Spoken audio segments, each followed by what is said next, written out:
फैनानै आं मोजां मोनदों खारन आन्दलन समायावबो आं बे धेमाजि डिस्ट्रिक्टआव आं सब समाय दायित्व मोनोमोन आरो बेयाव फैनानैनो आङो महिलाफोरखौ अर्गानाइज खालामदों लोगोसे हौवाफोरखौबो माने लानानै आङो आन्दलनाव बोरै आवगायनांगौ बेखौ लानानै आंबो माने मदद होफादों आरो दिनैनि सानाव बर' आइजोफोरा बा आइजो माहारिया माबायदि स्ट्रं जाबोनांसिगोन बेनि सायाव माबाफोर गावनि समाजनि जिखुनु बेक्ति खालि आइजोल' नङा जिखुनु बेक्तिया माबा मोनसे खैफोदाव गोग्लैदोंबा बेखौ माने माबा समाधान खालामनो थाखाय जों बिमा माहारिया माने गोख्रों भाबै खामानि मावनाया दरखार दं दा जोंनि प्रयजन दं मातृ संगठननि प्रयजन दं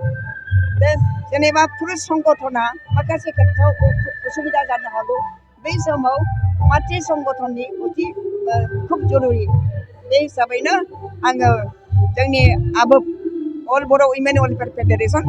बिसोरखौ सामाजिक भाबै जाहाथे गोख्रों जायो बिनि थाखाय आङो खावलायदों बेखौथ' रावबो मानिया खारन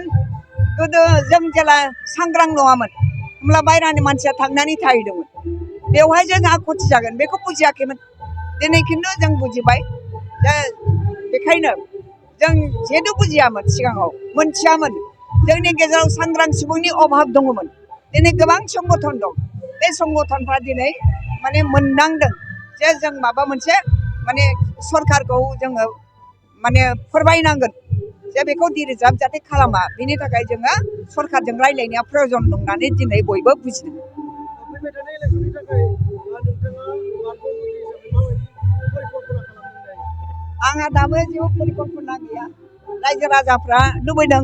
आरोबाव आंखौ मोनफिननो लुबैदों बे हले सैथो आरो बे हिसाबै आंहा बोलो मोनफिनदों रायजोफ्रा लुबैदों माखासे सुबुंफ्रा माहारिफ्राबो लुबैदों